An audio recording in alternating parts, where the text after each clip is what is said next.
Endi mana bu so'zni aytib ko'ring o'zingiz, men qo'shilmayman. Qani? Qanaqa o'qiladi? Vakinmi yoki vassinmi? Nima bu? O'qib bo'lgan bo'lishingiz kerak.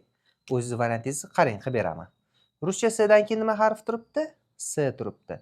S bitta yo'q, demak buni K deb o'qiymiz. Vak bo'ldi. Endi bu ruscha s'dan keyin nima harf turibdi? I turibdi. I bormi? I bor ekan mana. S deb o'qiymiz bunisini. Shunda nima bo'ldi? Vaksin. Vaksin. Vaksina bor-ku. Koronavirusda vaksina qilishdi o'sha. Vaksin qaytaring. Vaksin. Bekka o'qidi u. Bu qanaqa o'qiladi? Nek. Nek. Buchi. S'dan keyin E turibdi. Bormi?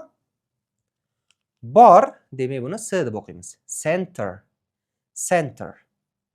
Oxirgisi mana mana shu qanaqa o'qiladi? Qani? Bitta ham ikkita S ekan. Ruscha s'dan qaysi biri qanaqa o'qiladi?